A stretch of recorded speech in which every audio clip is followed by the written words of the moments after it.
Welcome, traveller of time, to tonight's gentle descent into the quiet corners of history. Whether you're resting after a long day or simply seeking a moment of calm, I'm grateful to have you here. Do let me know where you're listening from and what hour it is for you. I imagine us as glowing dots on a spinning globe, connected by curiosity and the hush of night. And if this peaceful storytelling brings a little stillness to your day, feel free to subscribe. We'll have many more historical tales to share. The North Sea alone claimed countless vessels each year, its icy waters and sudden squalls turning routine fishing expeditions into desperate battles for survival. But the sailors who worked these waters weren't just lucky. They were master survivalists who understood their environment with an intimacy born of necessity. They read the sky like scripture, interpreted the behavior of seabirds as divine omens, and developed an almost supernatural ability to sense approaching danger hours before it materialized. Consider the plight of a typical fishing crew setting out from an English coastal village in the depths of winter. Their vessel, perhaps 30 feet of oak planking held together with iron nails and sealed with pitch, would have seemed laughably inadequate to modern eyes. No radar, no radio, no weather forecasts, just hemp rope, canvas sails, and the accumulated knowledge of generations who had learned to read the sea's moods through bitter experience. These men possessed an encyclopedic knowledge of wind patterns, understanding how the slightest shift in breeze direction could signal an approaching gale. They watched the waves themselves, noting subtle changes in their rhythm and height that spoke of distant storms or underwater obstacles. The color of the water told stories, pale green indicating shallow sandbanks that could wreck an unwary vessel, deep blue promising safe passage, but also warning of the open ocean's unforgiving nature. Navigation presented perhaps the greatest challenge of all. Without modern instruments, medieval sailors relied on a combination of celestial observation, dead reckoning, and an intimate knowledge of coastal landmarks. They memorized the positions of stars, the patterns of seasonal winds, and the distinctive profiles of distant headlands.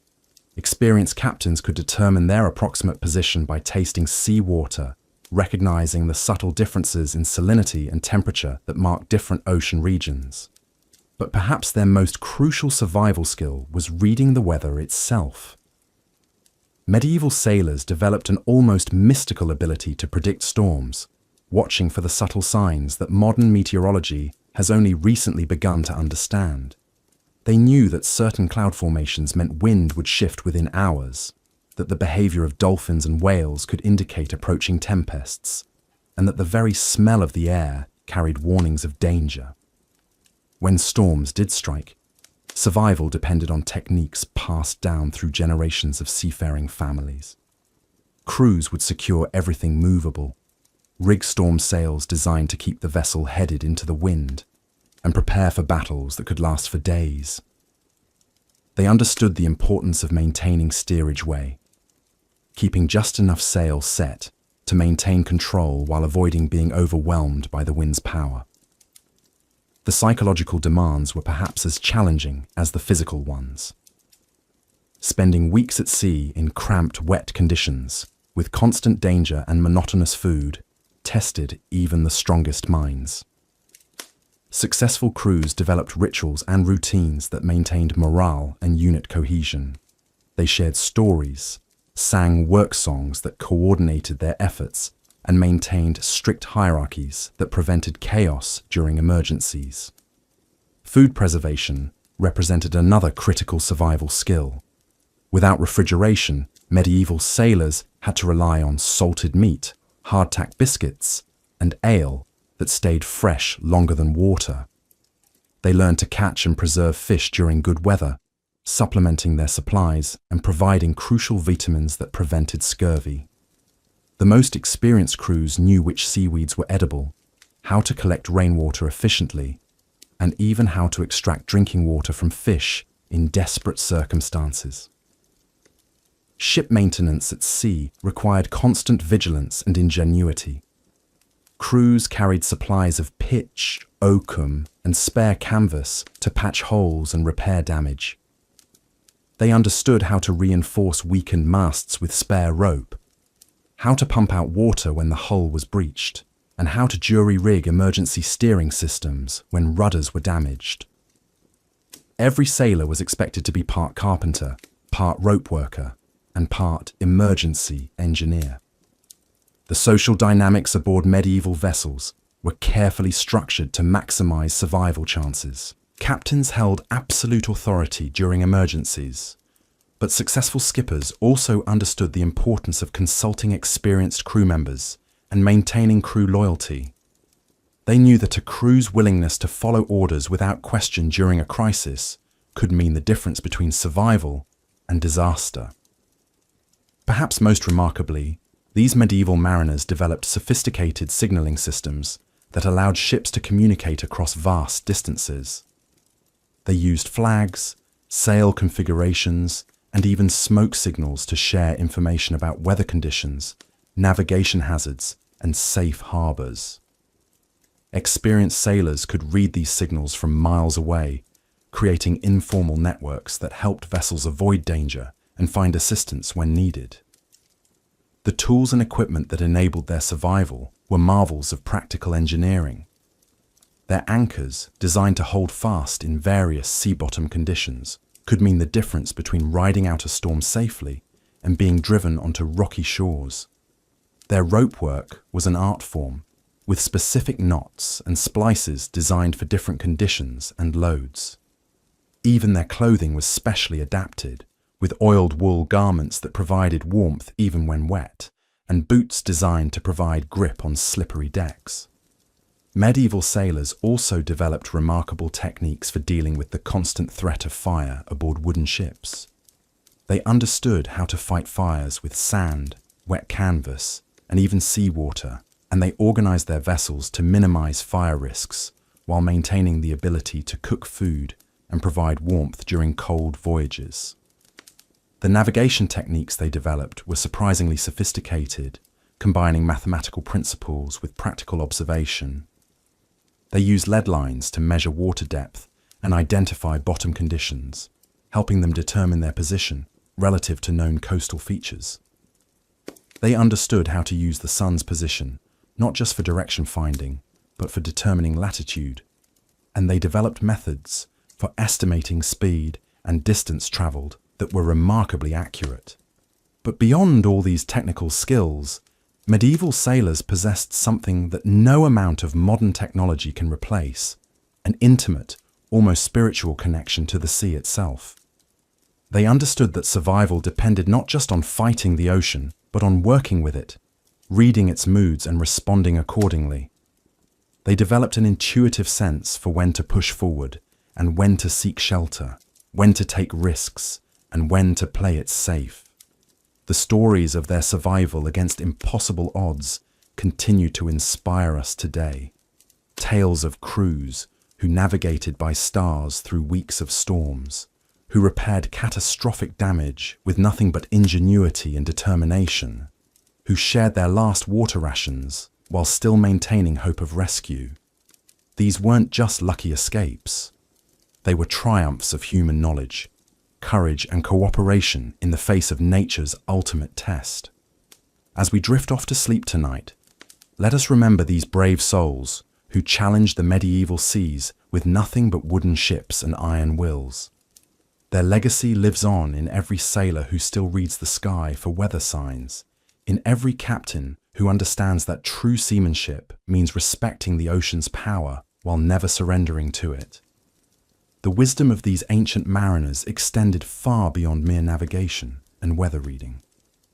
When storms did strike with their full fury, medieval sailors had developed an arsenal of techniques that could mean the difference between life and death in the churning chaos of the open sea.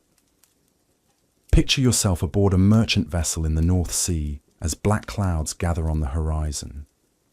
The wind begins to howl through the rigging with an otherworldly voice, and mountainous waves start building like moving hills of dark water.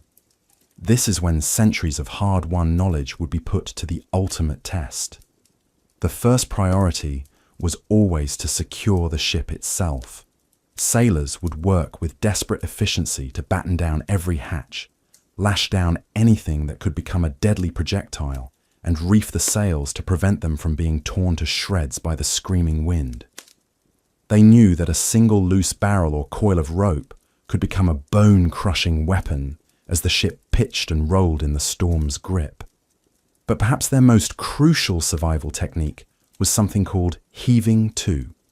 When the storm became too violent to make any forward progress, experienced sailors would set their sails and rudder in a specific configuration that would cause the ship to essentially pause in the water, riding out the waves rather than fighting them. It was like teaching the vessel to dance with the storm instead of wrestling against its overwhelming power. Medieval sailors also understood the critical importance of maintaining their strength during these ordeals. They would ration their food and fresh water with mathematical precision, knowing that a storm could trap them for days or even weeks. They carried hardtack, a nearly indestructible biscuit that could last for months, and salted meat that provided essential protein when fresh food was impossible to obtain or prepare. When it came to navigation during storms, these mariners relied on techniques that seem almost supernatural to our modern minds. They could estimate their position by the colour and temperature of the water, the behaviour of seabirds, and even the smell of the air. Some claimed they could taste the nearness of land in the salt spray, detecting the subtle difference between deep ocean water and coastal currents. The construction of their vessels themselves was a testament to survival engineering. Medieval ships were built with flexibility in mind, designed to bend and flex with the waves rather than resist them rigidly. The hull planks were carefully overlapped and sealed with oakum and tar, creating a shell that could twist and move while maintaining its watertight integrity. Even if water did breach the hull, sailors were masters of emergency repairs, using everything from sailcloth to wooden plugs to keep their ships afloat. Fire was perhaps the most dreaded enemy aboard these wooden vessels. Yet medieval sailors had developed sophisticated methods for prevention and control. They created designated cooking areas lined with sand and metal, established strict protocols for handling flames, and maintained emergency supplies of wet sand and leather fire blankets. Some ships even carried primitive fire engines, essentially large syringes that could spray water with considerable force. The social dynamics aboard ship were equally crucial for survival. Medieval sailors operated under a strict but fair hierarchy, where every man knew his role and could depend on his shipmates. They developed elaborate systems of watches that ensured the ship was always properly manned, and they shared knowledge freely, understanding that the survival of one depended on the survival of all. These remarkable seafarers also possessed an intimate knowledge of the sea's moods and personalities. They could read the subtle signs that preceded dangerous weather, from the particular way clouds formed on the horizon to the restless behaviour of dolphins and whales. They knew which winds brought clear sailing and which carried the seeds of destruction. When death did claim members of their crew, medieval sailors had developed rituals and practices that helped maintain morale and prevent the spread of disease. Bodies were quickly but respectfully committed to the sea, wrapped in sailcloth with weights to ensure they sank rapidly. These ceremonies served both practical and spiritual purposes, honouring the dead while protecting the living. Perhaps most remarkably, these ancient mariners possessed an unshakable psychological resilience that allowed them to face the sea's terrors again and again. They developed superstitions and traditions that gave them a sense of control over the uncontrollable, from lucky charms and protective prayers to elaborate rituals for appeasing the sea spirits they believed governed their fate. Their legacy extends far beyond the techniques and technologies they developed. Medieval sailors embodied a particular kind of courage, the willingness to venture into the unknown armed with nothing but accumulated wisdom, practical skills, and an indomitable spirit. They remind us that human ingenuity and determination can triumph over even the most hostile environments, and that survival often depends not just on what we know, but on how we apply that knowledge when everything seems lost. As we've seen, these remarkable individuals didn't just survive the deadly seas through luck or divine intervention. They developed sophisticated systems of knowledge, honed practical skills to a razor's edge, and cultivated the mental fortitude necessary to face nature's most extreme challenges. Medieval sailors faced death at every turn on treacherous waters, yet somehow they endured. We've already explored how these mariners read the signs of nature and built ships that could weather the storm. We've seen their methods for rationing precious supplies and maintaining order when chaos threatened. But there was another element to their survival, one that went beyond mere technique or seamanship. It was the unbreakable bonds they forged with one another, and the rituals that kept hope alive when all seemed lost. For in those dark hours when the waves towered like moving mountains and the wind howled like the voices of the damned, it wasn't just skill that saved them. It was the knowledge that they were not alone, that their fellow sailors would share their last crust of bread, their final drop of fresh water, that when one man's strength failed, another would take his place at the oar or the rope. Medieval sailors understood something that modern seafarers, with all their technology and safety equipment, sometimes forget. The sea is not just a physical challenge to be overcome through superior tools or techniques. It is a force that tests the very soul, that strips away all pretense and reveals what a man truly is when faced with his own mortality. This is why the bonds between crew members ran deeper than mere professional relationships. They were brothers in the truest sense, united by shared peril and mutual dependence. A sailor knew that his life might depend on the man sleeping in the hammock beside him, just as that man's life might depend on his own courage and competence when the moment of crisis arrived. These relationships were forged in the crucible of adversity. When storms struck and the ship became a wooden prison, tossing helplessly in the grip of titanic forces, men discovered reserves of strength they never knew they possessed. They learned to work together with an efficiency born of desperation, each knowing his role and executing it without question or hesitation. But it wasn't just about survival. In the long, monotonous stretches between ports, when the wind died and the ship sat becalmed on glassy seas that stretched endlessly in all directions, these same men who had fought death together now fought boredom and despair.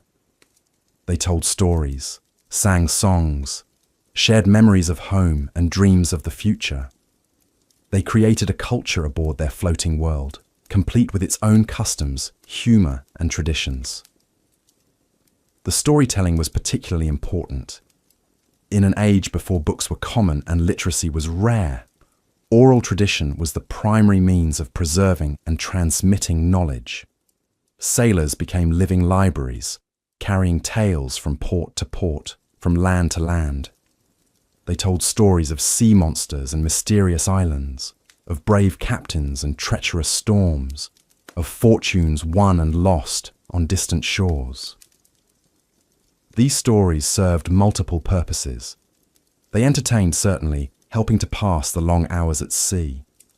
But they also educated, passing down crucial knowledge about navigation, weather patterns, dangerous waters, and safe harbours.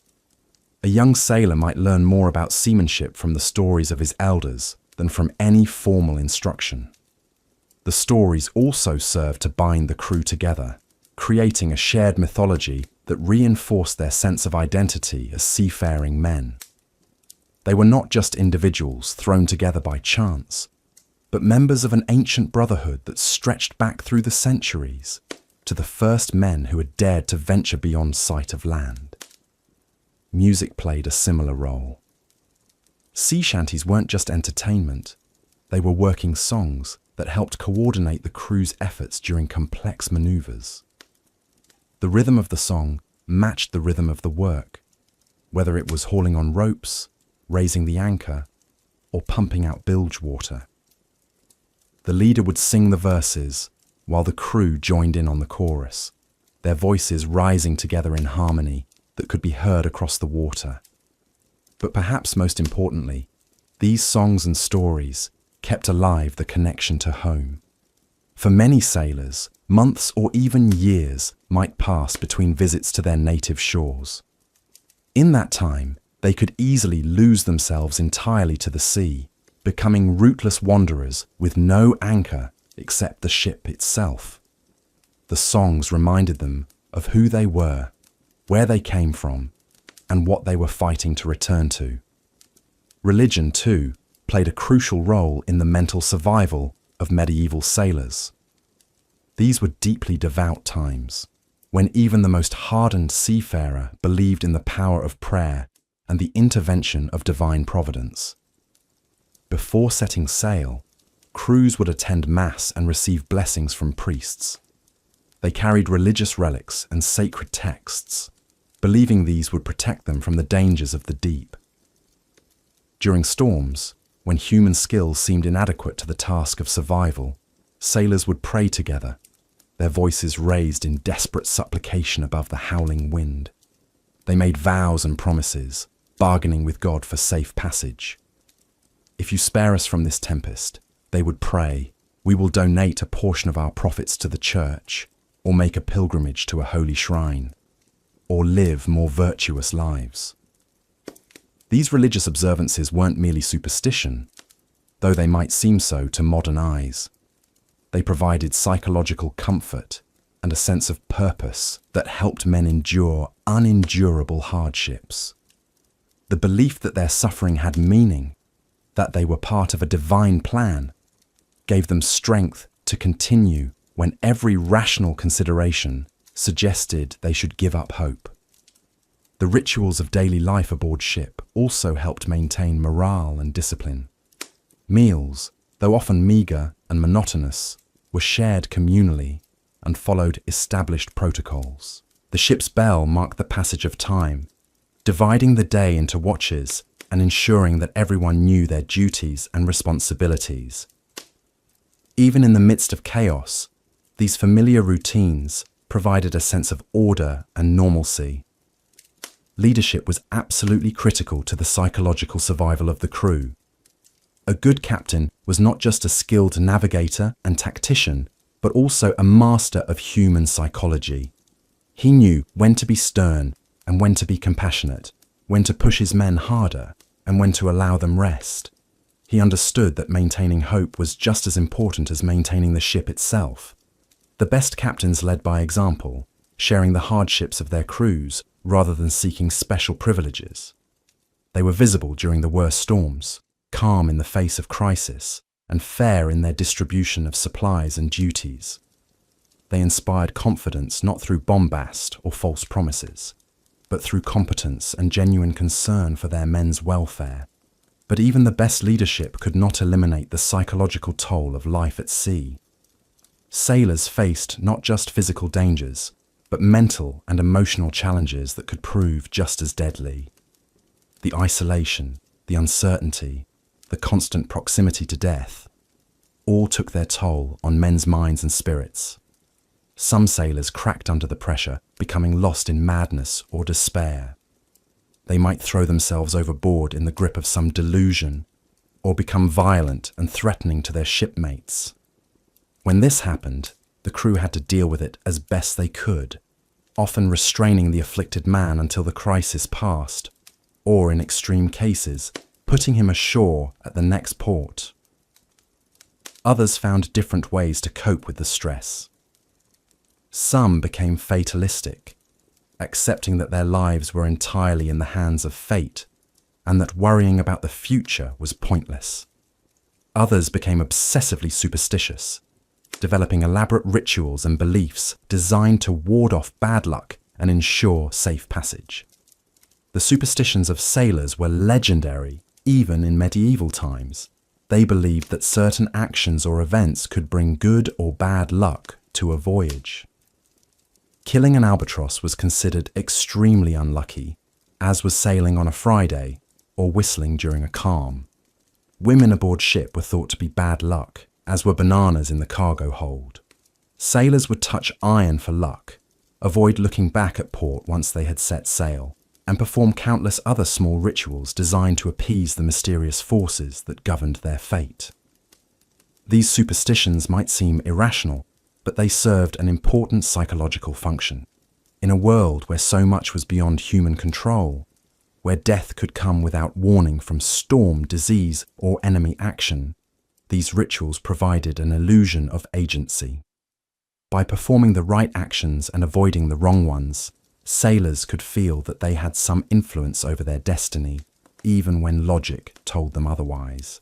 The bonds between sailors extended beyond their own ship to encompass the entire seafaring community. When vessels encountered each other at sea, it was considered not just polite, but essential to offer aid and assistance. Ships would share supplies, pass along news and messages, and provide help with repairs or medical emergencies.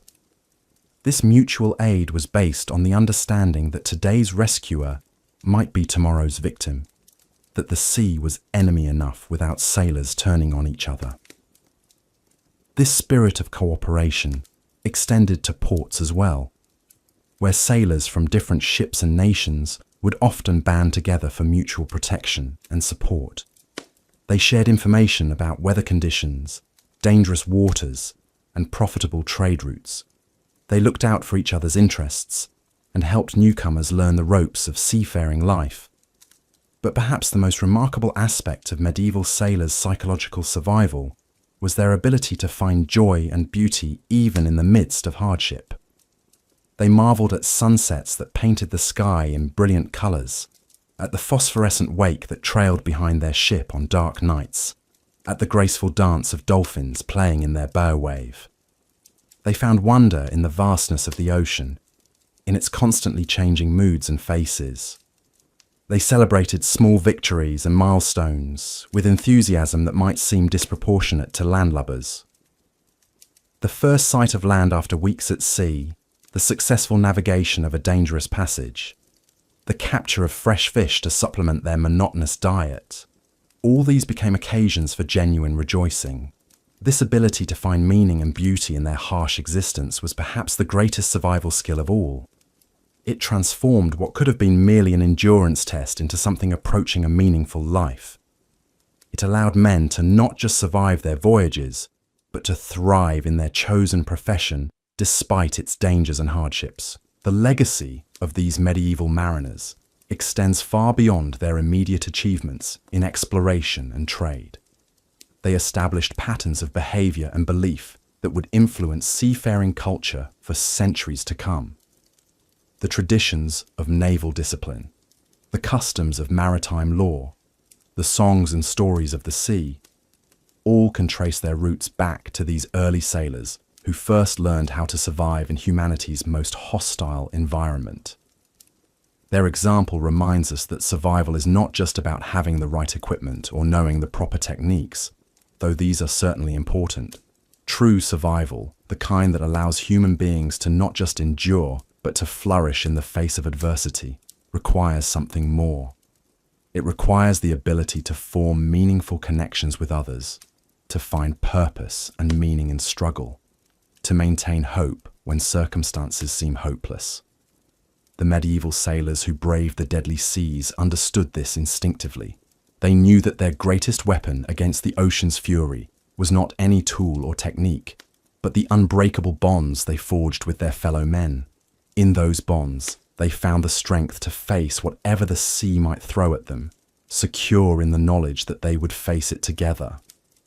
And so, as we consider their remarkable story of survival against overwhelming odds, we are reminded that the human spirit, when properly nurtured and supported, is capable of enduring almost anything. The sea may be vast and terrible, but the courage and determination of those who sail upon it can be equally immense. Medieval sailors didn't just survive the deadly seas through luck or prayer alone. They had developed a sophisticated arsenal of techniques, knowledge, and mental fortitude that kept them alive when nature unleashed her full fury. But beyond the practical skills of seamanship lay something deeper. something that separated those who perished from those who endured. It was the understanding that survival on the open ocean required not just strong hands and sharp eyes, but an unbreakable spirit forged in the crucible of shared hardship. The bonds between sailors ran deeper than mere friendship or professional cooperation. They were lifelines in the truest sense, connections that could mean the difference between life and death when the waves towered like mountains and the wind howled like banshees. These men had learned that no sailor, no matter how skilled or experienced, could survive alone against the vast indifference of the sea. They needed each other not just for the physical demands of working the ship, but for the psychological strength to endure months of isolation, constant danger, and the ever-present spectre of death. When storms struck with biblical fury, when the ship groaned and creaked as if it might split apart at any moment, when green water crashed over the deck and threatened to sweep everything into the abyss, it was this brotherhood that sustained them. The experienced sailors would grab the younger ones, shouting instructions over the roar of the wind, their voices carrying not just commands, but reassurance. "Stay with me, lad." These weren't just orders. They were promises that no one would be left behind, that they would face whatever came together. The rituals and traditions that governed life aboard ship weren't mere superstition or quaint customs. They were carefully evolved practices designed to maintain morale and unity when everything else seemed to be falling apart.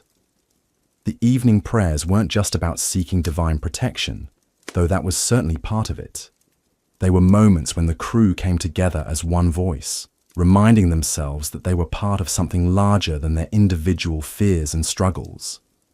The shared recitation of familiar words created a sense of continuity and purpose that could anchor a man's spirit when the physical world around him had become chaos.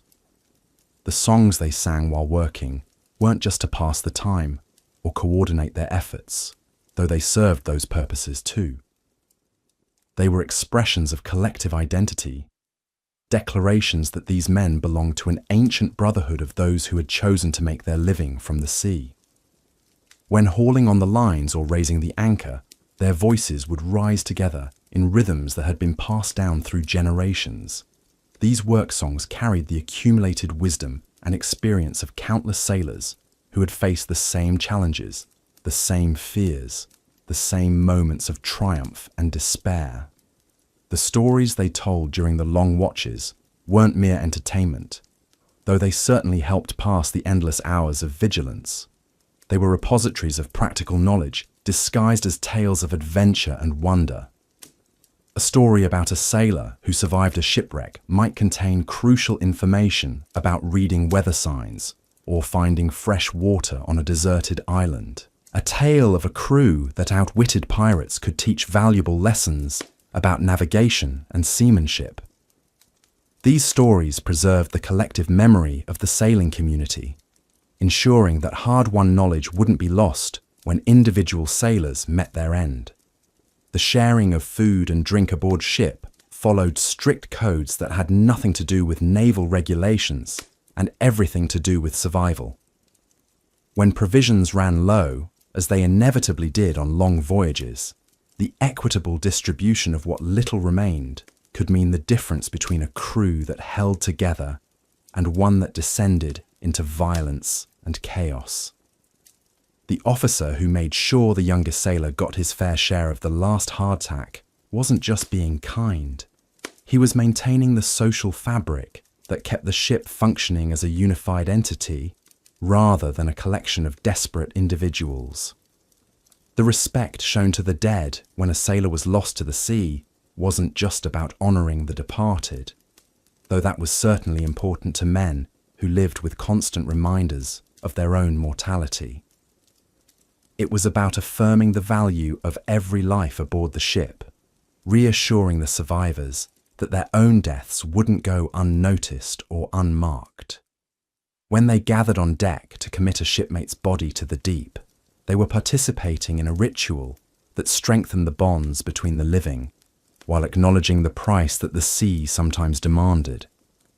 The trust that developed between sailors who had weathered storms together was unlike anything found on land. It was a trust born of absolute dependence, of moments when your life literally hung on whether your shipmate would hold the line or let it slip. This wasn't the casual trust of friendship or business partnership, but something far more profound and unbreakable. Men who had pulled each other back from the brink of death, who had shared their last drop of water or their final crust of bread, formed bonds that transcended the normal boundaries of human relationship. The knowledge they accumulated wasn't just technical, though their understanding of winds and currents, of sail trim and ship handling, was certainly crucial to their survival. They developed an almost mystical sensitivity to the moods and rhythms of the sea, an ability to read the subtle signs that could warn of approaching danger or reveal opportunities for safe passage. They learned to interpret the color of the water, the shape of the clouds, the behavior of seabirds, the feel of the wind on their faces. This knowledge couldn't be found in any book or chart. It had to be earned through years of careful observation and painful experience. The courage they displayed wasn't the flashy heroism of battlefield glory, but something quieter and more enduring. It was the courage to climb the rigging in a howling gale, knowing that one slip meant certain death. It was the courage to stand watch through the long dark hours of the night, alone with their thoughts and fears while their shipmates slept below. It was the courage to face each new day, knowing that it might be their last, yet still finding the strength to do their duty and care for their brothers. But perhaps most importantly, these medieval sailors understood that survival wasn't just about staying alive. It was about remaining human in circumstances that could easily strip away all dignity and compassion. They developed elaborate codes of honor and behavior that governed how they treated each other, how they shared resources, how they made decisions in times of crisis. These weren't written rules imposed by authority, but organic principles that emerged from their collective wisdom about what it took to maintain a functioning community in the face of constant adversity. The way they welcomed new sailors into their ranks revealed the depth of their understanding about human nature and social dynamics. They knew that a crew was only as strong as its weakest member, that the frightened boy on his first voyage could either become a valuable addition to their brotherhood or a dangerous liability. So they developed rituals and traditions for bringing newcomers into the fold, for teaching them not just the technical skills they would need, but the attitudes and values that would make them trustworthy shipmates. The respect they showed for the sea itself was both practical and spiritual.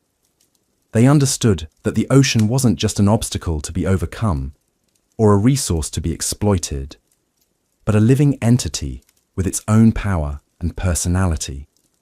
They developed elaborate superstitions and taboos around their interactions with the sea, not because they were primitive or ignorant, but because they recognized that maintaining the proper relationship with this vast force was essential to their survival.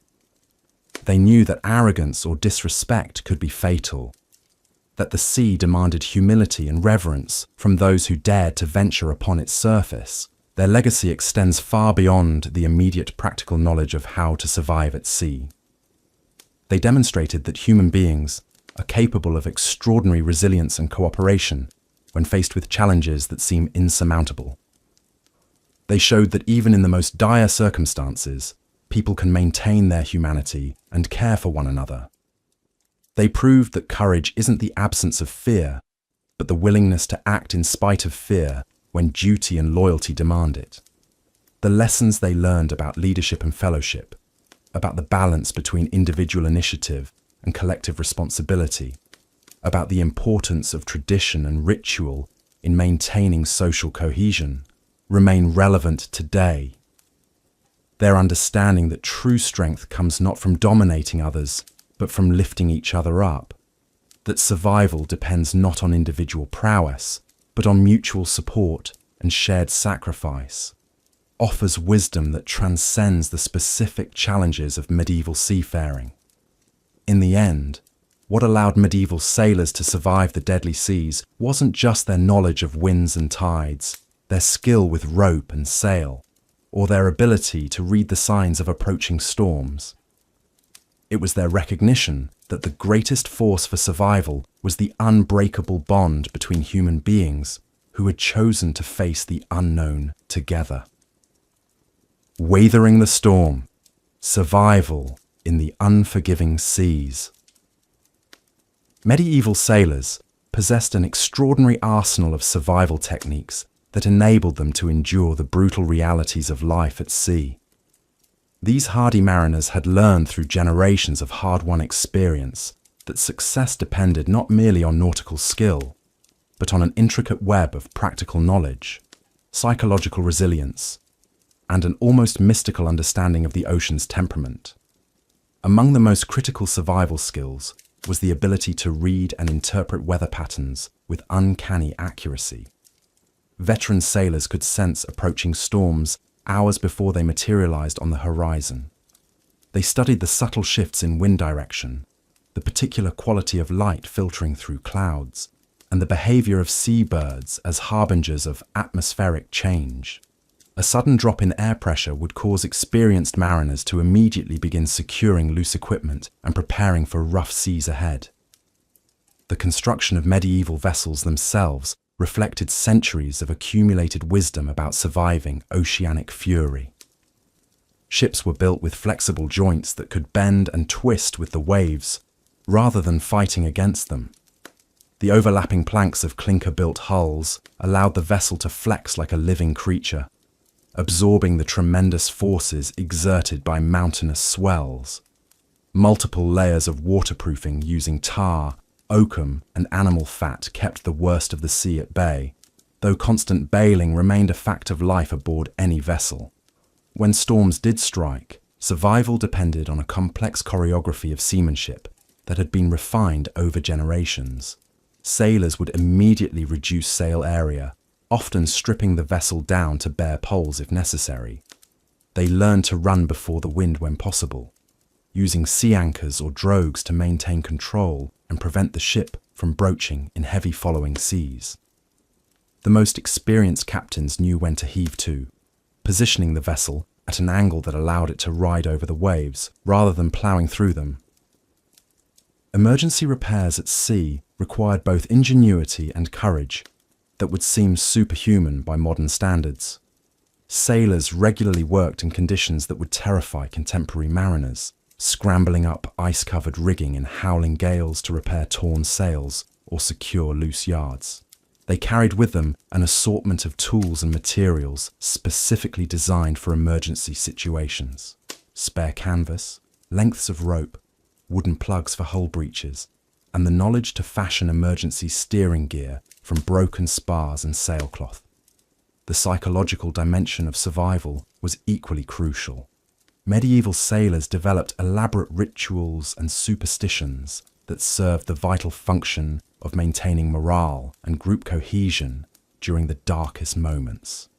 Shared songs, stories, and religious observances created bonds of brotherhood that could mean the difference between life and death when every man's survival depended on his shipmate's dedication. The telling of tales during long watches served not merely as entertainment, but as a way of passing down crucial knowledge about navigation, weather prediction, and emergency procedures. Food and water preservation represented another realm of specialized knowledge that separated successful voyages from disasters. Sailors learned to recognize the signs of spoilage in salt pork and hardtack, and they developed techniques for stretching meager rations during extended passages. They knew which types of seaweed could supplement their diet, how to catch and prepare fish in rough seas, and most critically, how to collect and store fresh water during rainstorms. The ability to ration water effectively often determined whether a crew would survive to see port again. Navigation without modern instruments required an almost supernatural sensitivity to the sea's moods and patterns. Medieval mariners could read the colour and behaviour of waves to determine proximity to land, interpret the flight patterns of different seabird species to gauge direction and distance from shore, and use the smell of the wind to detect the presence of vegetation or fresh water.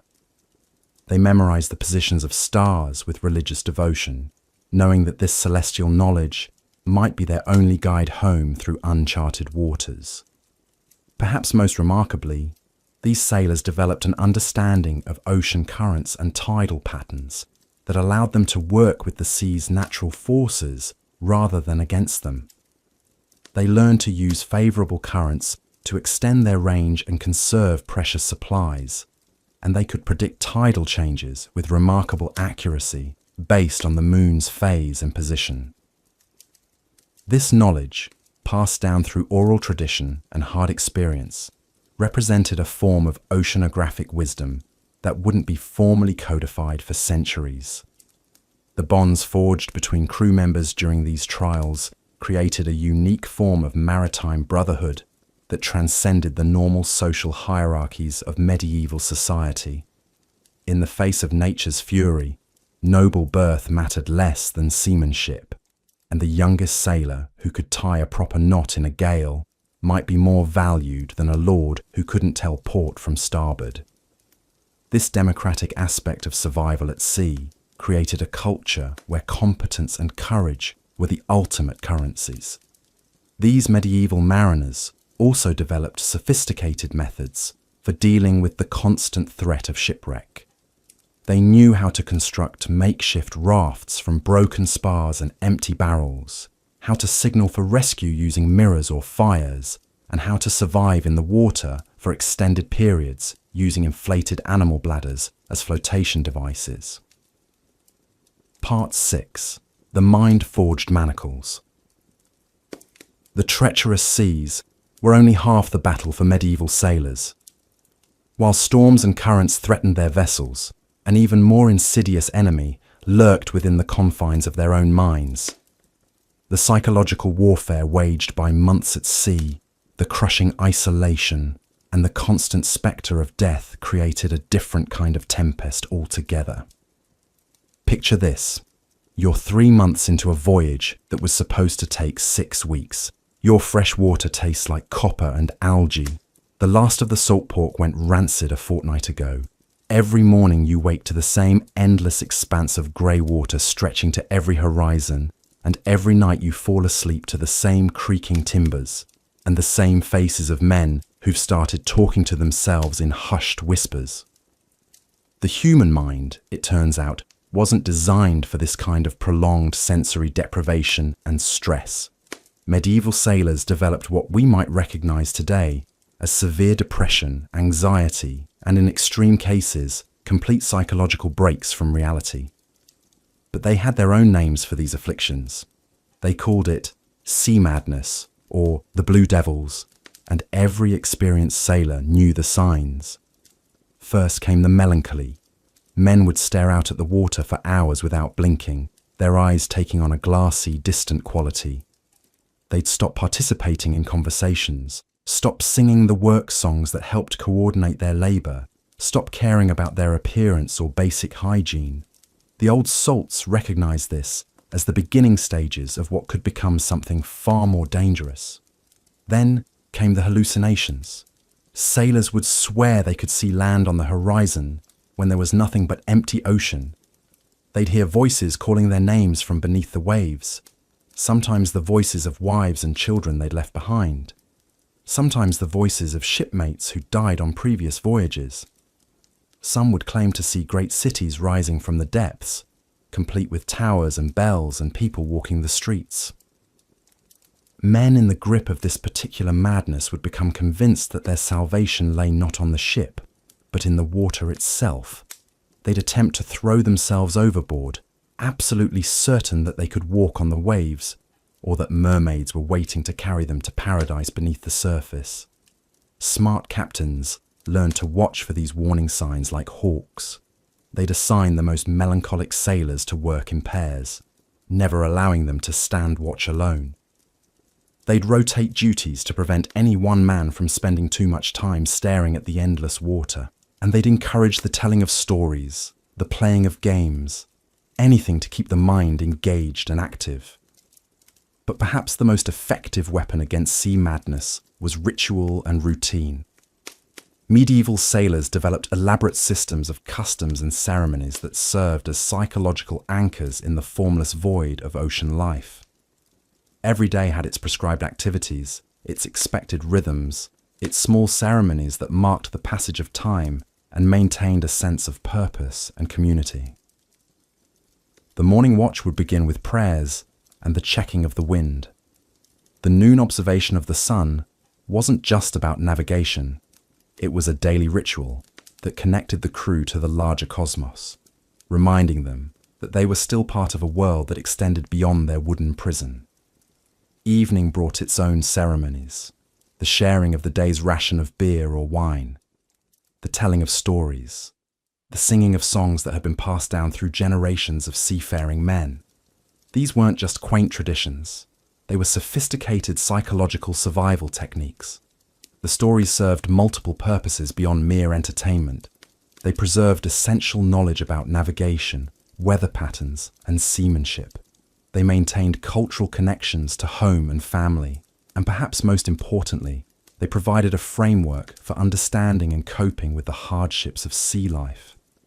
Consider the story of St. Elmo's fire, that eerie electrical phenomenon that would sometimes dance along the rigging during storms. To a modern observer, it's simply an atmospheric electrical discharge.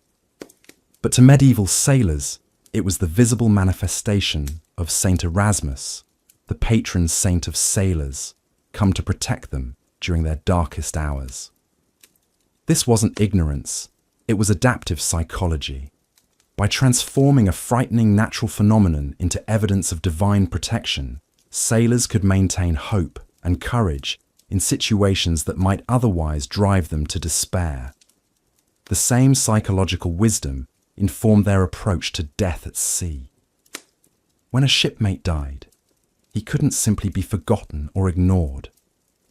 The grief and fear such deaths generated could spread through a crew like plague if not properly addressed. So sailors developed elaborate funeral rites that honored the dead while reinforcing the bonds among the living. The body would be sewn into a canvas shroud, weighted with stones or iron. But before the burial, there would be a ceremony. The captain would speak words over the deceased, not just prayers for his soul, but recollections of his service, his character, his contributions to the crew. Other sailors would share memories, tell stories, sometimes sing songs that the dead man had been known to favor. Then came the moment of commitment to the deep. As the body slipped beneath the waves, the crew would observe a moment of silence, followed by a toast to their fallen comrade. This wasn't mere sentimentality. It was a way of processing grief collectively, of maintaining morale in the face of mortality, of transforming the horror of death into something meaningful and even beautiful. But the most insidious psychological challenge wasn't the dramatic crisis of storms or death. It was the slow, grinding erosion of hope that came with voyages that stretched far beyond their expected duration. When the wind died and left ships becalmed for weeks at a time, when provisions ran low and there was no sign of land, when the carefully calculated navigation proved wrong and no one knew exactly where they were, that's when the real test of mental fortitude began. Experienced sailors knew that this was when leadership mattered most. A captain who could maintain confidence and authority, even when privately terrified, could keep his crew from descending into panic or mutiny. The best captains were natural psychologists, men who understood that their most important cargo wasn't the goods in the hold, but the morale and sanity of their crew. They'd maintain the fiction of certainty even when uncertainty reigned. They'd continue to issue orders with confidence, continue to maintain discipline and routine, continue to project the image of men who knew exactly what they were doing and where they were going, and perhaps most importantly, they'd control the flow of information, sharing good news immediately while carefully managing how and when they revealed setbacks or dangers. The relationship between captain and crew in these extreme circumstances was unlike anything found on land. It required a delicate balance of authority and intimacy, of distance and accessibility. A captain had to be father, priest, and commander all at once. He had to be strong enough to make life and death decisions, but human enough that his men could trust him with their fears and doubts. Some captains achieved this through sheer force of personality, men whose confidence was so absolute that it became contagious. Others relied on expertise, demonstrating such mastery of seamanship and navigation that their crews had no choice but to trust their judgment. The wisest combined both approaches, projecting strength while remaining approachable, maintaining authority while showing genuine care for their men's welfare. The psychological pressures weren't limited to the common sailors. If anything, the burden on captains and officers was even greater. They carried not just their own fears, but the weight of responsibility for every soul aboard. They had to make decisions with incomplete information, often choosing between options that all carried terrible risks. They had to project confidence they didn't feel, maintain hope when despair seemed more rational, and bear the guilt when their choices led to suffering or death. Many captains developed their own psychological coping mechanisms. Some turned to religion with an intensity that bordered on mysticism, spending hours in prayer and finding in their faith a source of strength that mere human will couldn't provide. Others became obsessive about routine and detail, finding in the precise execution of naval protocol a way to maintain control when everything else seemed chaotic. The most successful captains learned to see their crews not just as labourers, but as complex human beings with individual needs, fears, and motivations. They'd learn the names and backgrounds of every man aboard, understand their family situations, their debts, their dreams. This wasn't mere kindness, it was practical psychology. A captain who understood what motivated each of his men could more effectively maintain morale and prevent the kind of despair that led to mutiny or madness. They'd also learned to read the subtle signs of psychological distress before they became dangerous. The sailor who'd grown too quiet, the man who'd started hoarding his food rations, the crew member who'd begun talking obsessively about home. These were early warning signs that required intervention before they escalated into crisis. Sometimes that intervention was as simple as reassigning duties, moving a man away from isolation and into work that required cooperation with others. Sometimes it meant engaging him in conversation, drawing out his fears and addressing them directly. And sometimes it meant taking more dramatic action, confining a man who'd become dangerous to himself or others until the crisis passed. The psychological toll of sea life extended far beyond the voyage itself. Sailors who survived years at sea often returned to land profoundly changed by their experiences. They developed a different relationship with risk, with uncertainty, with death itself. Many found it difficult to readjust to the rhythms and concerns of terrestrial life. The problems that obsessed their families and neighbours seemed trivial compared to the life and death struggles they'd faced on the open ocean. This led to a kind of psychological exile, even when physically at home. Sailors would gather in taverns and tell their stories to each other, finding in these communities of shared experience the understanding they couldn't get from those who'd never faced the sea's challenges. These weren't just social gatherings, they were informal therapy sessions where men could process trauma and maintain connections with others who truly understood what they'd endured. The families of sailors faced their own psychological challenges. Wives would watch their husbands sail away, never knowing if they'd return. Children would grow up with fathers who were strangers, men who'd appear briefly between voyages only to disappear again into the vast unknown. The constant uncertainty, the inability to plan or predict, the knowledge that death could come at any moment without warning. These created a particular kind of chronic stress that affected entire communities dependent on maritime trade.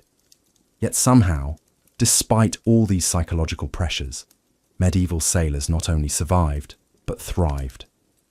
They developed resilience that seems almost superhuman by modern standards. They learned to find meaning and purpose in work that was by any measure extraordinarily dangerous and difficult. They created communities of mutual support that could sustain them through trials that would break many modern individuals. Part of this resilience came from the very extremity of their circumstances.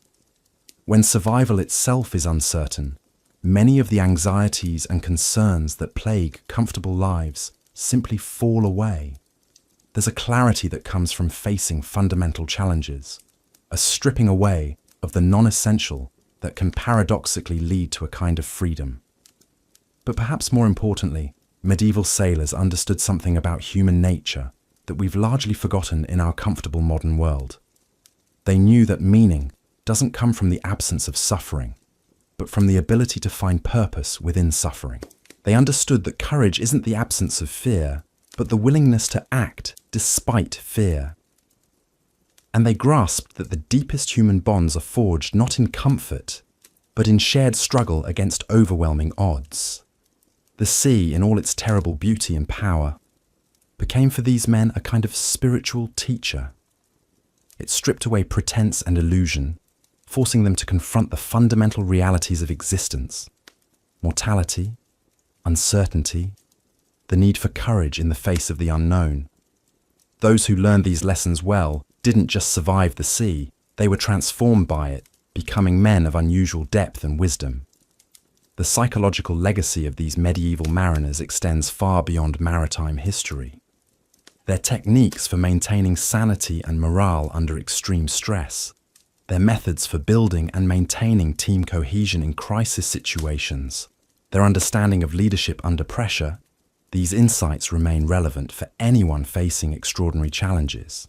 They proved that the human spirit, properly supported and directed, can endure almost anything.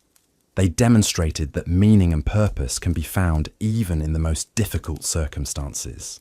And they showed that the bonds forged between people facing common dangers can transcend all the normal divisions of class, nationality, and background. In our modern world, with its emphasis on safety and comfort, we've largely forgotten these lessons. We've traded the harsh wisdom of our ancestors for the soft illusions of security. But the sea remembers, and the spirits of those medieval sailors who faced its challenges with such courage and ingenuity continue to inspire all who dare to venture beyond the safe harbours of conventional life into the vast unknown, where real adventure and real growth await. The mind, it turns out, was both the sailor's greatest vulnerability and his ultimate weapon. But perhaps the most remarkable testament to these sailors' ingenuity was their ability to navigate vast oceans without modern instruments. In an age before GPS or electronic compasses, medieval mariners developed navigation techniques that bordered on the miraculous. They read the seas like ancient texts, interpreting every wave pattern, wind shift, and cloud formation as vital information for their survival. The art of dead reckoning became second nature to experienced sailors. They could estimate their position by carefully tracking their speed, direction, and time travelled from a known point. Using simple tools like the log line, they measured their vessel's speed by dropping a knotted rope overboard and counting how many knots passed through their hands in a given time. This gave birth to the nautical term knots for measuring speed that we still use today. But dead reckoning was just the foundation. Master navigators could read the ocean itself like a living map. They understood that different waters had distinct characteristics. The colour of the sea told stories about depth and proximity to land. Deep ocean waters appeared dark blue or black, while the lighter blues and greens indicated shallower coastal areas. Muddy or discoloured water often signalled the presence of river mouths or harbours ahead. The behaviour of waves provided another crucial navigation tool. Experienced sailors knew that ocean swells maintained consistent patterns across vast distances, created by distant storms or persistent winds. These swells could guide them even when local weather obscured other navigational aids. More remarkably, they learned to detect the subtle wave reflections that occurred when swells encountered distant islands or coastlines, allowing them to sense land long before it became visible on the horizon. Wildlife served as nature's compass for these maritime explorers. Certain seabirds rarely ventured far from shore, so their presence indicated nearby land. The direction of their flight patterns at dawn and dusk revealed the location of their roosting sites on distant coasts. Schools of fish, floating debris, and even the color and temperature of the water all provided clues about currents, weather patterns, and proximity to land. Medieval sailors also mastered the art of celestial navigation, though their methods were far simpler than later developments. They used the North Star as their primary celestial guide, understanding that its height above the horizon indicated their latitude. On clear nights, they could maintain course by keeping specific constellations in consistent positions relative to their vessel. The astrolabe, inherited from ancient Greek and Islamic scholars, allowed more sophisticated navigators to measure the altitude of celestial bodies. Though these instruments were crude by modern standards, in skilled hands, they could determine latitude with surprising accuracy. The magnetic compass, gradually adopted from Chinese innovations, provided directional guidance even when clouds obscured the stars. But navigation required more than technical skill. It demanded an almost supernatural ability to synthesize countless environmental clues into actionable knowledge. The most respected navigators developed what can only be described as an oceanic intuition, a sixth sense that allowed them to feel their way across trackless waters. These master mariners passed their knowledge through oral tradition, sharing techniques through stories, songs, and demonstrations. Young sailors learned by watching and listening, gradually developing their own sensitivity to the sea's subtle language. This knowledge was often closely guarded, as skilled navigators commanded high wages and crucial positions aboard vessels. The integration of practical navigation with spiritual belief created a unique maritime culture. Many sailors believed that successful navigation required not just skill, but divine favor. They performed rituals before major voyages, carried blessed relics, and maintained strict codes of conduct to ensure supernatural protection during their journeys. Weather prediction became another essential survival skill. Medieval sailors developed remarkable abilities to forecast storms and changing conditions hours or even days in advance. They read the sky like a book, interpreting cloud formations, wind patterns, and atmospheric pressure changes. The color and behavior of sunrises and sunsets provided crucial information about approaching weather systems. Ring around the moon or sun warned of incoming storms. Red skies at night might promise fair weather, while red morning skies often heralded approaching tempests. The behavior of sea animals also provided weather clues. Dolphins playing near the surface might indicate calm conditions ahead, while unusual bird behavior could signal approaching storms. These predictive abilities were literally matters of life and death. Accurate weather forecasting allowed sailors to seek shelter, alter course, or prepare their vessels for rough conditions. The best mariners could sense atmospheric changes that modern meteorology confirms as real phenomena, though they lacked scientific understanding of the underlying causes. The social bonds forged through shared navigation challenges created deep connections among crew members. Successful voyages required every sailor to contribute their knowledge and observations. The helmsman, lookouts, and ordinary seamen all played crucial roles in gathering and interpreting navigational information. This collaborative approach to navigation strengthened the crew's unity and mutual dependence. Navigation also connected medieval sailors to broader networks of maritime knowledge. Port cities became centers of information exchange where mariners shared discoveries about new routes, dangerous waters, and navigational techniques. These informal networks spread innovations rapidly across vast distances, creating a shared body of maritime wisdom that transcended national and cultural boundaries. The economic implications of superior navigation skills were enormous. Merchants who could reliably reach distant markets gained significant competitive advantages. Accurate navigation reduced voyage times, minimized losses from getting lost, and opened new trade routes that brought unprecedented profits. The most skilled navigators became valuable assets, sometimes earning shares in trading ventures rather than simple wages. But navigation was never just about reaching destinations. It represented humanity's determination to push beyond known boundaries, to explore and connect distant parts of the world. Medieval sailors who mastered these techniques were pioneers who expanded the horizons of human knowledge and possibility. Their legacy extends far beyond maritime history.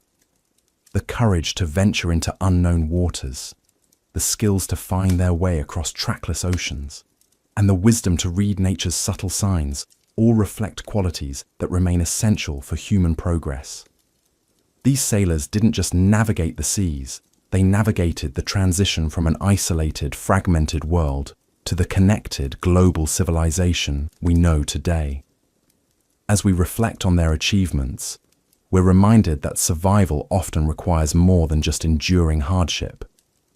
It demands the intelligence to master complex skills, the wisdom to learn from nature, and the courage to venture into the unknown. Part 8. The Merchant's Gamble. But even as these weathered mariners mastered the physical challenges of the open sea, they faced an entirely different kind of peril that could destroy them just as surely as any storm or rocky shore.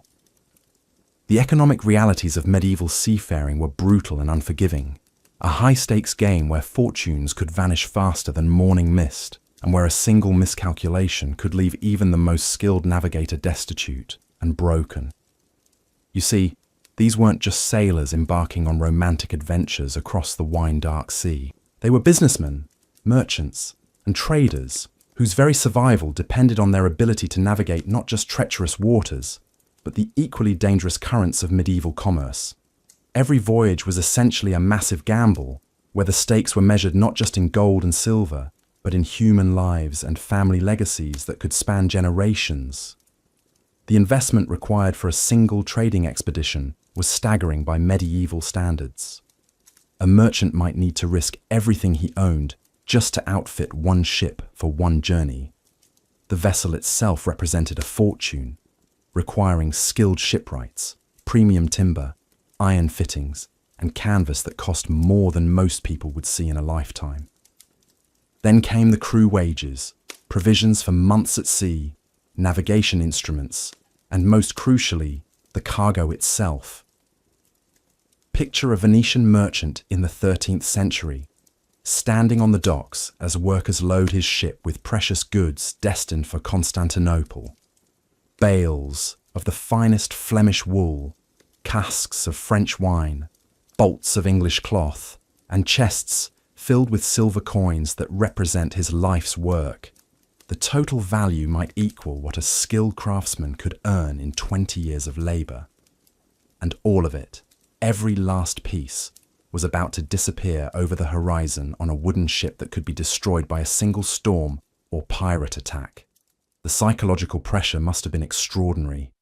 These merchants weren't just risking money, they were risking their children's futures, their wives' security, their own old age. Many had borrowed heavily to finance their ventures, pledging their homes, their shops, even their personal freedom as collateral. Failure didn't just mean financial ruin, it could mean literal slavery or debtor's prison for themselves and their families. And the odds were never in their favour. Medieval shipping was plagued by losses that would be considered catastrophic by modern standards. Ships simply vanished without a trace, swallowed by storms or pirates, leaving behind only debt and devastated families. Even successful voyages could turn disastrous if political situations changed while they were at sea, transforming friendly ports into hostile territories where their goods would be confiscated and their crews imprisoned. Consider the story of Marco Benedetto, a Genoese trader whose family had scraped together everything they owned to finance a trading expedition to the Black Sea in 1347.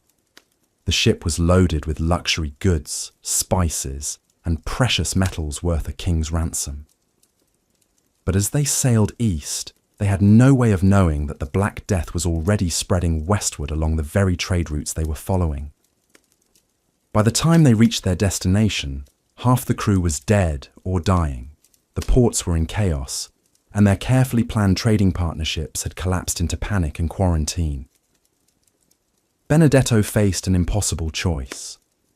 He could try to sell his goods at ruinous prices to whoever would deal with his plague ship, or he could attempt the return journey with a decimated crew and cargo that might be worthless by the time he reached home. Either way, his family's fortune was likely lost. These were the kinds of decisions that medieval merchants faced regularly, where there were no good options, only different degrees of catastrophe. But perhaps even more treacherous than disease or weather were the human predators who haunted the medieval seas. Pirates weren't just criminals, they were often state-sponsored raiders, operating with the tacit approval of rival kingdoms. A Venetian merchant sailing through waters controlled by Genoa might find his ship seized and his cargo confiscated under the pretense of some obscure trade dispute. There was no international law to protect them, no insurance to compensate their losses, no coast guard to come to their rescue. The most successful merchants developed elaborate strategies to minimize these risks, but even their precautions reveal just how dangerous medieval trade really was. They would split their cargo among multiple ships, reasoning that if one vessel was lost, the others might still make it through. They traveled in convoys when possible, though this required complex coordination and shared costs that ate into already thin profit margins. Some merchants employed decoy ships, sending out vessels loaded with worthless cargo to attract pirates while their real treasures followed a different route. Others paid tribute to powerful lords or pirate chiefs, essentially buying protection from the very people who might otherwise destroy them. These payments were just another cost of doing business, another layer of uncertainty in an already precarious enterprise. The financing of these expeditions reveals just how desperate the situation could become. Merchants would form partnerships called commenda, where one partner provided the capital while another provided the labor and expertise. The profit-sharing arrangements were complex, but they reflected the enormous risks involved. A successful voyage might return 3 or 4 times the original investment, but the chances of total loss were always significant. Wealthy investors, including monasteries and noble families, would spread their risks across multiple ventures, essentially creating primitive investment portfolios. But even this diversification couldn't protect against systematic disasters like plagues, wars, or economic collapses that affected entire regions simultaneously. The psychological toll on the merchants themselves was immense.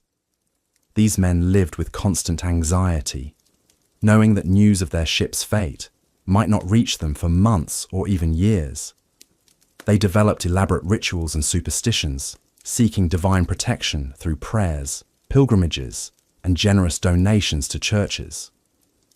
The Virgin Mary became the patron saint of sailors, not just because of spiritual devotion, but because these merchants desperately needed something to believe in beyond their own limited ability to control their fate. Family life suffered tremendously under these pressures. Merchants might be away for months or years at a time, leaving their wives to manage businesses and households while facing the constant possibility of widowhood.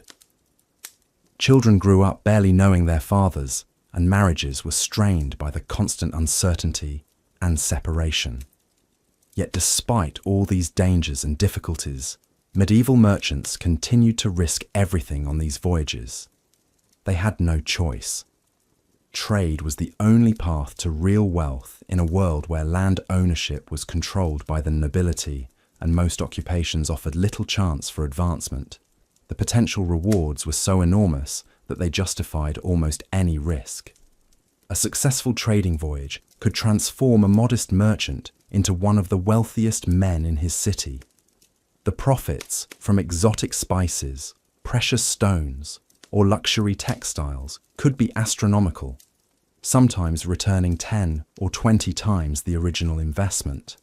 These windfalls allowed successful merchants to buy political influence, arrange advantageous marriages for their children, and establish family dynasties that could last for centuries. The most successful merchants were those who combined business acumen with genuine seafaring expertise. They understood not just market conditions and trade routes, but also the practical realities of ship construction, navigation, and crew management. They were part businessman, part sea captain, part diplomat, and part gambler, operating in a world where success required mastering skills that most people never encountered in their entire lives. These merchant navigators developed an almost supernatural ability to assess risks and opportunities. They could look at a ship and instantly evaluate its seaworthiness, examine cargo, and determine its quality and market value, meet with foreign traders and judge their trustworthiness, all while calculating complex profit margins and risk assessments in their heads. Their success wasn't just about individual skill, though. The most successful merchants built networks of relationships that spanned continents. They cultivated contacts in every major port, maintained correspondence with fellow traders across vast distances, and developed reputations for reliability that could open doors in the most remote corners of the known world. But even the most successful merchants never forgot how precarious their position really was. They had all seen colleagues ruined by single bad decisions or unlucky circumstances. They knew that their wealth and status depended entirely on their ability to continue taking enormous risks in an unforgiving world where failure meant not just personal ruin, but the destruction of everything they had worked to build. This constant tension between enormous potential rewards and catastrophic risks created a unique culture among medieval merchants. They were simultaneously conservative and adventurous, cautious and bold, practical and visionary. They had to be, because the alternative was destruction in a world that offered no second chances and no safety nets for those who failed. The stress of this lifestyle manifested in various ways. Some merchants became obsessively religious, seeking divine protection through elaborate rituals and generous charitable donations. Others became hardened cynics, trusting no one and assuming the worst about every situation. Many developed elaborate superstitions, carrying lucky charms, following complex sailing rituals, or refusing to depart on certain days of the week. Yet for all their anxiety and uncertainty, these medieval merchants were creating something revolutionary. Their willingness to risk everything on distant voyages was building the foundation of global commerce, establishing trade routes that would connect civilizations and exchange ideas across vast distances. They were literally expanding the known world, bringing back not just exotic goods, but new knowledge, technologies, and cultural practices that would transform European society. Their courage in the face of such overwhelming uncertainty was remarkable. These weren't professional adventurers or military commanders trained for dangerous missions. They were businessmen, often from modest backgrounds, who chose to risk everything because they believed in the possibility of a better future for themselves and their families. The legacy of their struggles extends far beyond the immediate profits they earned or lost.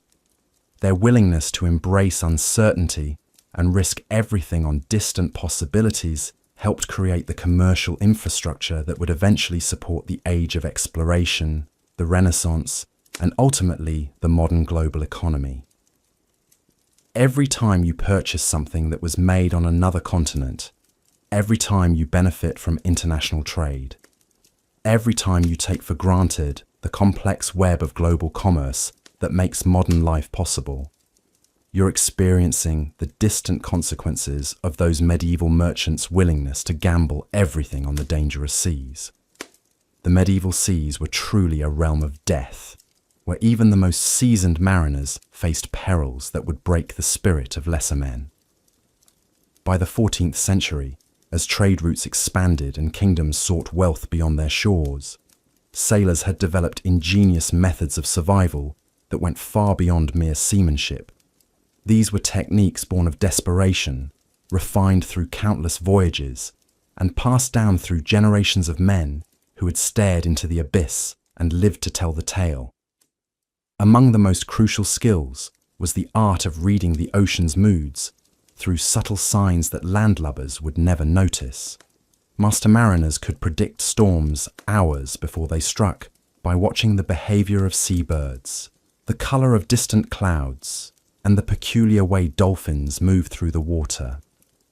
They knew that when gulls flew inland in unusual numbers, when the wind carried the scent of rain from a clear sky, or when the very air seemed to thicken with an electric tension, death was riding the horizon. These sailors would immediately begin securing everything that could move, double-checking rope tensions, and preparing their vessels for the battle ahead. But reading nature's warnings was only half the equation. The other half lay in the revolutionary techniques medieval sailors developed for emergency repairs at sea. When a storm cracked a mast or tore a sail to ribbons hundreds of miles from shore, there was no rescue coming.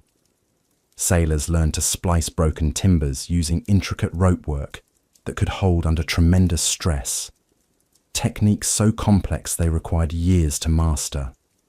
They developed methods for patching sails using scraps of canvas and a special waterproof thread made from hemp soaked in tar and beeswax. Most remarkably, they created emergency steering systems using spare oars and rope when rudders were damaged, allowing them to maintain control of their vessels even in the worst conditions. The psychological warfare against despair was perhaps their greatest innovation. Medieval sailors understood that fear and hopelessness killed more men than storms ever could. They developed elaborate rituals and traditions designed to maintain morale during the darkest moments. Experienced captains would rotate storytelling duties among the crew, ensuring that even in the midst of a 3-day gale, there was always someone spinning tales of home, of successful voyages, of the riches that awaited them at journey's end. They sang work songs that synchronized their movements and lifted their spirits, creating a sense of unity that could overcome almost any hardship. These maritime survivors also mastered the delicate art of water and food rationing that could mean the difference between life and death on extended voyages. They knew precisely how much water a man needed to survive without going mad from thirst, and they developed techniques for catching and storing rainwater that could sustain a crew for weeks. They learned to supplement their diet with seaweed, fish caught with improvised lines, and even the occasional seabird that could be lured close enough to capture. Most ingeniously, they discovered methods for determining which islands might provide fresh water by observing cloud formations and bird flight patterns from miles away. The construction of their vessels reflected centuries of hard-won knowledge about surviving in hostile waters. Medieval ships were built with multiple compartments that could be sealed off if one section was breached, a principle that wouldn't be widely adopted in modern shipbuilding for several more centuries. The hulls were constructed with overlapping planks that could flex with the waves rather than fighting them, allowing the ships to ride out storms that would have destroyed more rigid vessels. Even the placement of cargo was a carefully calculated science, with heavier items positioned to lower the ship's center of gravity, while ensuring that essential supplies remained accessible even in rough seas. Communication between ships developed into an intricate system of signals that could convey complex information across vast distances. Sailors used combinations of flags, sail configurations, and even the positioning of their vessels to communicate everything from weather warnings to navigational hazards. At night, they employed carefully controlled fires and lantern signals that could be seen for miles, creating a maritime telegraph system that allowed fleets to coordinate their movements and share critical survival information. Perhaps most impressively, medieval sailors developed sophisticated methods for finding their way across trackless oceans using nothing more than the stars, the sun, and their accumulated knowledge of wind patterns and ocean currents. They created mental maps of extraordinary complexity, memorizing the locations of hundreds of stars and understanding how their positions changed with the seasons and latitude. They could determine their approximate location by observing the color of the water, the types of seaweed floating past, and even the species of fish they encountered. This knowledge was so valuable that master navigators guarded their secrets jealously, passing them down only to trusted apprentices who had proven their worth through years of loyal service. The medical knowledge these sailors possessed was equally remarkable, born of necessity in an age when a broken bone or infected wound could doom an entire voyage. They learned to set fractures using improvised splints made from barrel staves, to treat scurvy with certain preserved fruits and vegetables, and to perform basic surgery using tools sterilized in boiling seawater. They understood the importance of keeping wounds clean and dry, and they developed poultices and treatments using materials they could obtain at sea or in foreign ports. Most importantly, they recognized the symptoms of diseases that could spread rapidly through a ship's crew and knew how to quarantine affected individuals to prevent epidemics. The social structures aboard medieval vessels were carefully designed to maintain order and efficiency under the most stressful conditions imaginable. Captains wielded absolute authority, but they understood that their power depended on the loyalty and respect of their crews. They developed systems of shared hardship and reward that ensured everyone had a stake in the voyage's success. Experienced sailors mentored newcomers, creating bonds of mutual dependence that could hold a crew together when death seemed certain. They established rituals for dealing with loss, ceremonies that honored the dead while reinforcing the determination of the living to continue fighting for survival. Even their clothing and personal equipment reflected generations of refinement in the art of surviving at sea. Sailors wore layered garments that could be adjusted for changing weather conditions, with outer layers treated with oils and waxes to repel water. They carried personal survival kits containing essential items like fishing hooks, fire-starting materials, and small knives that could serve multiple purposes. Their sea chests were marvels of efficient organization, with every item carefully secured and positioned for easy access, even in the worst storms. The knowledge of how to handle different types of cargo safely was another crucial survival skill. Medieval sailors understood that shifting cargo could capsize a ship faster than any storm, so they developed elaborate systems of ropes, wedges, and barriers to keep everything in place. They knew which materials were particularly dangerous when wet, which could spontaneously combust, and which could contaminate food and water supplies. The medieval seas were a theatre of life and death, where every voyage could be a sailor's last. But those who survived weren't just lucky. They were masters of an intricate web of skills, knowledge, and unbreakable bonds that kept them alive when the ocean itself seemed determined to kill them. The success of any medieval voyage depended on the captain's ability to read both the sea and his men with equal precision. A skilled captain could sense the subtle shift in his crew's morale just as accurately as he could read the darkening clouds on the horizon. When supplies ran dangerously low, and the men began to whisper of mutiny in the shadows between decks, the captain knew that leadership meant more than simply giving orders. He would gather his most trusted officers in his cramped cabin, the ship creaking ominously around them as they huddled over charts by flickering candlelight. These weren't just discussions about navigation or rationing. They were careful negotiations about hope itself. The captain had to balance honesty about their dire situation with just enough optimism to keep his men from despair. Too much truth and the crew might abandon all discipline. Too little, and they would lose trust in his judgment entirely. The most successful captains developed what we might call emotional navigation, the ability to steer their crew's collective spirit through the storms of fear, exhaustion, and homesickness that could destroy an expedition faster than any hurricane. They learned to recognize the warning signs of a crew on the edge, the way conversations would stop when officers approached, the increase in small fights over trivial matters, the hollow look in men's eyes as they stared endlessly at the horizon. Smart captains knew that a well-timed story could be worth more than an extra barrel of water. During the longest, most dangerous stretches of a voyage, when the men's spirits sagged like wet sails, a captain might share tales of other crews who had faced similar hardships and emerged victorious. He would speak of the wives and children waiting at home, of the celebrations that would greet their return, of the respect they would earn for completing such a perilous journey. But perhaps most importantly, successful captains understood that survival at sea required everyone to believe they were part of something larger than themselves. The greatest maritime leaders didn't just command ships, they forged brotherhoods. They created a shared identity where every man felt that his survival was bound up with the survival of every other soul on board. This sense of brotherhood wasn't just inspiring rhetoric, it was a practical necessity. When a sailor fell overboard in rough seas, the decision to risk the ship and crew to save him wasn't just about compassion. It was about maintaining the unspoken contract that held the entire enterprise together. Every man had to know that his shipmates would risk everything to save him, because that knowledge gave him the courage to risk everything for them in return. The most experienced sailors could read these social currents as skillfully as they read wind and tide.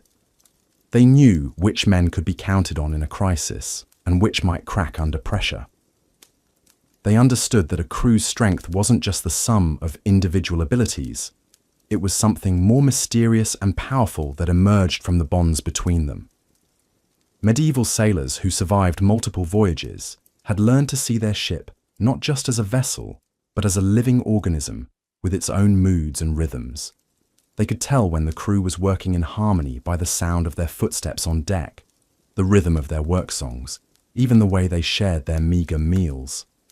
And when that harmony began to break down, they knew how to help restore it before disaster struck. This deep understanding of human nature under extreme stress was perhaps the most crucial survival skill of all.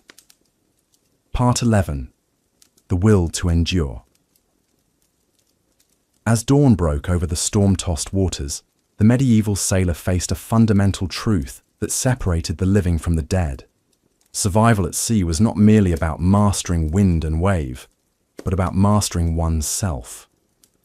The ocean had tested their bodies with cold, hunger, and exhaustion. It had challenged their minds with isolation, fear, and the constant calculus of life and death. But perhaps most crucially, it had probed the depths of their spirit, searching for that unbreakable core that would either see them through or abandon them to the depths. The successful medieval sailor understood that the sea was not just a physical adversary, but a psychological one. In the endless expanse of water, where days blurred into nights and the horizon offered no comfort, the mind could become either the greatest ally or the most dangerous enemy. Sailors who survived the longest voyages were those who had learned to forge an inner compass that remained true even when their wooden instruments failed and the stars disappeared behind storm clouds. This psychological resilience was built through rituals both sacred and secular. The morning prayers that began each day served not just as pleas for divine protection, but as moments of centering and purpose. The evening songs that echoed across the deck were more than entertainment. They were affirmations of humanity in an inhuman environment, reminders that these men were not mere specks upon the ocean, but bearers of stories, dreams, and the hopes of those who awaited their return. The sharing of tales during the long watches created a web of connection that bound the crew together more surely than any rope. When a sailor spoke of his village, his family, or his dreams of what lay beyond the next headland, he was not just passing time, but weaving himself into the collective memory of the ship. These stories became anchors that prevented the crew from drifting into the despair that claimed so many who ventured too far from familiar shores.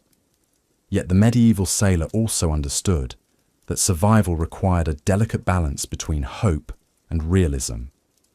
The ocean demanded respect for its power, and those who underestimated its fury rarely lived to tell of their folly.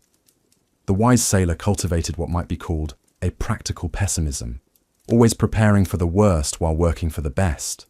They checked their gear twice, secured their supplies thrice, and never trusted a calm sea or a favourable wind to last longer than the time it took to prepare for the inevitable change. This mindset extended to their understanding of leadership and fellowship aboard ship. The successful medieval sailor knew that survival was rarely a solitary achievement.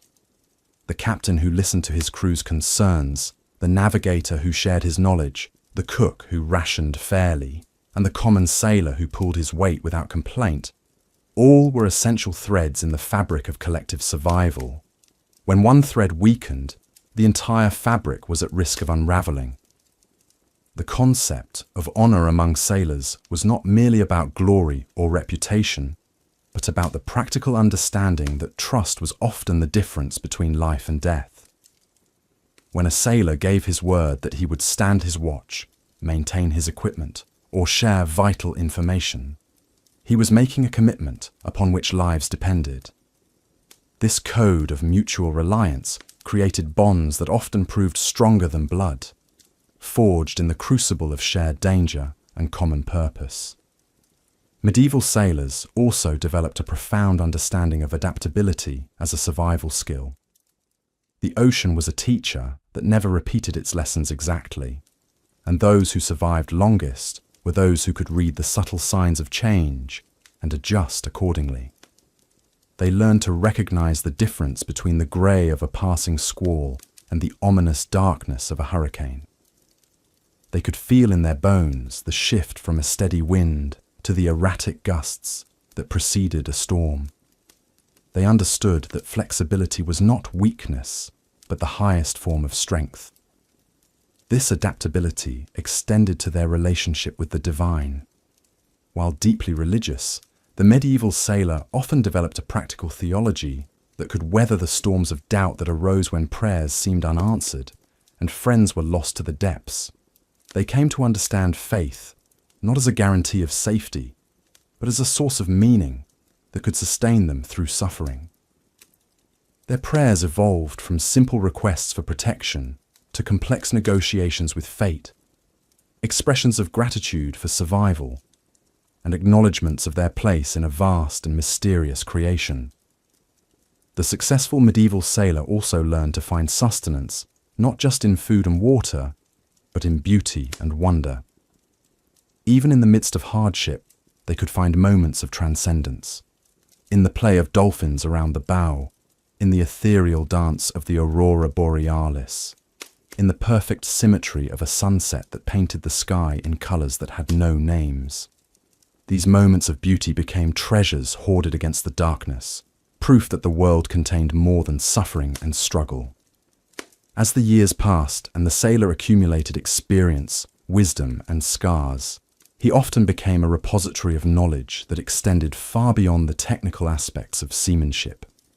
He became a keeper of stories, a reader of signs, a counselor to the young and frightened, and a bridge between the world of land and the realm of the sea. His very presence on a ship could serve as a talisman of hope, living proof that the ocean could be survived and that men could return from the edge of the world with their humanity intact. The legacy of these medieval sailors extends far beyond their historical moment.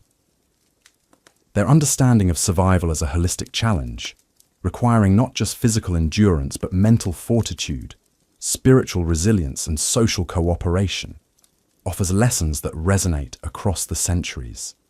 They demonstrated that humans could venture into hostile environments, not through conquest, but through adaptation, not through domination, but through respect, and not through individual heroism, but through collective wisdom. In the end, the medieval sailors' greatest achievement was not the mastery of the sea, but the preservation of hope in the face of the seemingly hopeless. They proved that with sufficient courage, wisdom, and mutual support, humans could venture to the very edges of their known world and return with tales that would inspire future generations to push those boundaries ever further. As the cold winds of change swept across the seas that these hardened mariners called home, the final chapter of their enduring struggle against nature's fury was about to unfold. For generations, these medieval sailors had weathered every storm the ocean could unleash. Their knowledge passed down like sacred scripture from father to son, from master to apprentice. They had learned not just to survive the deadly seas, but to thrive upon them, transforming themselves into something more than mere mortals, tossed about by wind and wave. Through countless dark nights when death seemed certain, when towering walls of water crashed over their fragile vessels and the very timbers groaned in protest, these men had discovered something profound about the nature of human resilience. They had learned that survival was not simply about having the strongest ship or the sharpest sword, but about understanding the delicate balance between courage and wisdom, between individual skill and collective strength. Every technique they mastered, every innovation they embraced, every ritual they performed was born from this fundamental truth: that the sea demanded not just respect, but a complete transformation of the human spirit. The medieval sailor who could read the subtle language of cloud formations, who could feel the approaching storm in his very bones, who could navigate by stars invisible to untrained eyes, was no ordinary man. He had become something closer to the elements themselves, attuned to rhythms and patterns that landlubbers could never comprehend. When he watched the flight of seabirds or tested the wind with a wetted finger, he was performing acts of communion with forces far greater than himself. This was not mere superstition or primitive ignorance, but a sophisticated understanding of natural systems that modern science is only beginning to appreciate. Consider the profound psychological transformation required to face the open ocean day after day, knowing that each voyage might be your last. These sailors developed an almost mystical relationship with uncertainty, learning to find comfort in the very unpredictability that would drive other men to madness. They created elaborate systems of meaning around chance and fate, weaving stories and songs that helped them process the constant proximity of death. Their shanties were not mere entertainment, but psychological armor, rhythmic incantations that bound crews together in shared purpose and helped individual sailors transcend their fear. The brotherhood, forged in these circumstances, was unlike anything known on land. When men have faced the abyss together, when they have pulled each other back from the brink of destruction time and again, when they have shared their last morsel of food and their final drop of fresh water, they become more than companions. They become extensions of each other, able to anticipate needs and responses with an almost telepathic precision. This was the secret weapon that allowed small crews to operate massive vessels in conditions that would challenge modern technology. But perhaps most remarkably, these sailors understood something that our modern world has largely forgotten: that true mastery comes not from dominating nature, but from learning to dance with it. They did not see the ocean as an enemy to be conquered, but as a partner in an eternal waltz, sometimes gentle, sometimes violent, always demanding complete attention and respect. Their ships were not fortresses built to withstand assault, but instruments of harmony, designed to bend without breaking, to yield without surrendering. The navigational techniques they developed were works of art as much as science. When a master navigator could determine his position by the color of the water, the smell of the wind, the behavior of fish, and the subtle variations in wave patterns, he was demonstrating a level of sensory integration that borders on the supernatural. These men had trained themselves to perceive the world with an acuity that transformed their vessels into extensions of their own bodies, their crews into extensions of their will. Even their approach to risk was revolutionary. While modern safety protocols focus on elimination of danger, medieval sailors understood that some risks could not be avoided, only managed through preparation, skill, and an almost spiritual acceptance of fate. They developed contingency plans for every conceivable disaster, but they also cultivated the mental flexibility to improvise when the inconceivable occurred. This combination of meticulous preparation and adaptive thinking allowed them to survive situations that would doom more rigid approaches. The legacy of these remarkable individuals extends far beyond maritime history. They pioneered techniques of crisis management, team leadership, and environmental adaptation that remain relevant today. Their understanding of group psychology under extreme stress, their methods for maintaining morale during prolonged hardship, their systems for making life or death decisions with incomplete information, all of these insights have applications that transcend their original context. As we reflect on their achievements, we must also acknowledge the price they paid. These were men who aged rapidly, whose bodies bore the permanent marks of their struggle against the elements. They faced constant malnutrition, disease, and injury. Many never returned from their voyages, claimed by storms, pirates, or simple navigational errors. Yet they persevered, driven by something deeper than mere economic necessity or adventurous spirit. What drove them was perhaps the most fundamental human need of all, the need to test ourselves against the ultimate challenges, to discover what we are truly capable of when everything is stripped away except our essential humanity. In facing the vast indifference of the ocean, these sailors found not despair but purpose. In confronting their own mortality on a daily basis, they discovered what it truly meant to be alive. Their story reminds us that human beings are capable of extraordinary adaptation when circumstances demand it. We can learn to thrive in environments that seem utterly hostile to our survival. We can develop skills and instincts that appear almost magical to those who have never faced similar challenges. We can forge bonds of loyalty and trust that transcend ordinary human relationships. Most importantly, we can find meaning and even joy in circumstances that would seem to offer nothing but suffering and hardship. The medieval sailors who survived the deadly seas were not superhuman. They were ordinary people who discovered extraordinary capabilities within themselves through necessity, training, and an unwavering commitment to their craft and their companions. Their techniques were not magic, but the patient accumulation of knowledge and wisdom passed down through generations of trial and error. Their courage was not fearlessness, but the decision to act despite fear, to continue moving forward when every instinct screamed for retreat. In our modern world, where we are increasingly insulated from natural forces and existential threats, we can still learn from their example. Their story teaches us about the importance of preparation, the value of traditional knowledge, the power of human cooperation, and the resilience of the human spirit. It reminds us that some of our greatest achievements come not from conquering our environment, but from learning to work with it, to find harmony within apparent chaos, to discover strength through vulnerability. As the sun sets on this exploration of medieval maritime survival, we are left with a profound appreciation for what human beings can accomplish when they combine knowledge with courage, tradition with innovation, individual skill with collective purpose.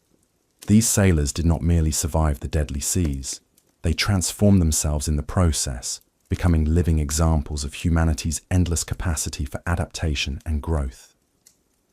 Their legacy lives on not just in the techniques they developed or the routes they pioneered, but in the eternal reminder that no challenge is too great when faced with determination, wisdom, and the unbreakable bonds of human fellowship.